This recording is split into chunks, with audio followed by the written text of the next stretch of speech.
Ces dernières semaines, nous avons tous observé un regain d'activité diplomatique du Sénégal vers l'AES.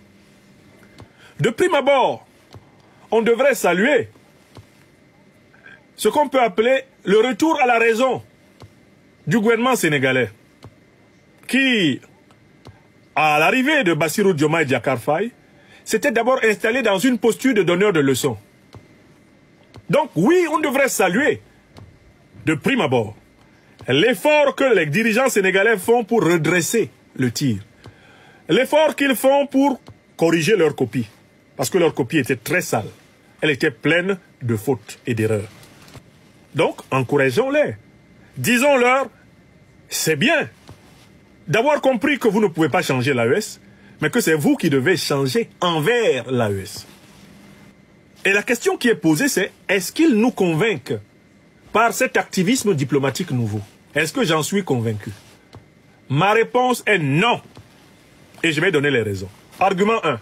Je ne suis pas convaincu. Pourquoi? Parce que les dirigeants sénégalais n'ont pas formellement rompu les accords de coopération militaire avec la puissance néocolonialiste française. Écrivez. Argument numéro 2. Je ne suis pas convaincu. Pourquoi?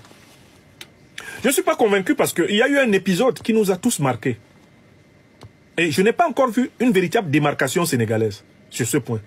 C'est l'épisode de l'attaque de Tinzaouaten au nord de notre terre africaine du Mali. Moi, je ne vais jamais oublier cet épisode-là. Et les Maliennes et les Maliens, je les connais, ils n'oublieront jamais. Qu'est-ce qui s'est passé à Tinzaouaten à la fin du mois de juillet 2024?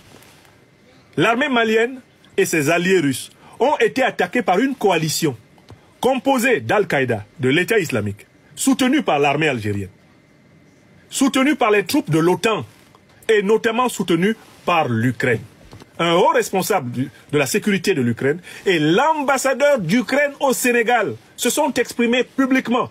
Ils ont publié une vidéo sur la page Facebook de l'ambassade d'Ukraine au Sénégal dans laquelle ils ont dit fièrement que l'Ukraine, aux côtés d'Al-Qaïda, aux côtés de l'État islamique, aux côtés de l'armée algérienne, avait participé à l'attaque de Tinzaouaten qui leur a permis de tuer des dizaines de nos frères, les soldats maliens, et des dizaines des alliés anticolonialistes et anti-impérialistes russes du peuple africain. Quelle a été la réaction des autorités sénégalaises? Elle a consisté uniquement en une réprimande verbale à l'ambassadeur d'Ukraine au Sénégal, coupable pourtant de crimes de guerre, de crimes contre l'humanité, de crimes de terrorisme contre le Mali. Alors que le Burkina Faso, le Niger, rompaient les relations diplomatiques avec l'Ukraine pour soutien au terrorisme, pour participation au terrorisme au Mali, le Sénégal a conservé les relations avec l'Ukraine jusqu'à maintenant.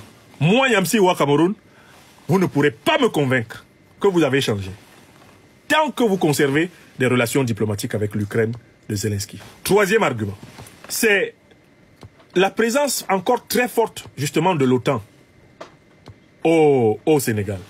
Est-ce que le général Biram Diop que nous avons vu et qui avait commencé à dire qu'on fera tout pour amener par tous les moyens possibles le Mali, le Burkina Faso et le Niger dans la CEDEAO, est-ce que le général Biram Diop là est séparé des ordres de l'OTAN? Moi personnellement, quand j'ai vu le général Biram Diop au Niger, j'ai eu un sursaut. Oh, Moussa n'a fait qu'un tour. Parce que quand moi je le vois, il incarne l'hypocrisie géopolitique et géostratégique sénégalaise, ce monsieur. Le général Biram Diop, il représente l'aile néo-France africaine. Très antipopulaire. Ce type-là, il n'inspire aucune confiance. Moi, je n'ai aucune confiance en lui. Aucune. Heureusement que les dirigeants ouest-africains du Mali, du Burkina Faso et du Sénégal sont des hommes encore plus avertis de qui est ce Biram Diop que moi. Et enfin, il y a un quatrième argument. Cet argument m'a été donné par le Premier ministre Ousmane Sonko lui-même. Le Premier ministre Ousmane Sonko, à un moment donné, a affirmé qu'il y avait des ministres du gouvernement qui ne lui obéissaient pas. Il a affirmé qu'il s'était même plaint auprès du président de la République du Sénégal, Bassirou Diomaye Diakhar Faye, à propos des ministres qui ne lui obéissaient pas. Mais alors, si ces ministres-là n'obéissent pas au Premier ministre, s'ils n'obéissent pas au président de la République, à qui obéissent-ils? C'est ce que j'appelle la colonne cachée de la France-Afrique dans le gouvernement Pasteur. Alors, un gouvernement qui a en lui une colonne inavouée de la France-Afrique, ce gouvernement peut-il inspirer la confiance dans l'AES? Oh, que nenni! Je dis bien, oh, que nenni. Voilà les 4 raisons pour lesquelles, moi, je n'ai pas confiance. Maintenant, moi, je ne suis pas responsable, eh bien, de ce que les gouvernements du Mali, du Burkina Faso ou du Niger décident. Je ne suis responsable que de mes analyses politiques et géopolitiques. Et c'est ce que je voulais dire. Je veux demander à mes frères et sœurs sénégalais de bien noter que quand le président Bassirou Diomaye Diakhar Faye et son premier ministre Ousmane Sonko vont clarifier leur politique panafricaniste, moi, Nyamsi, wa Cameroun, wa Africa, wa Sénégal, je viendrai ici les féliciter.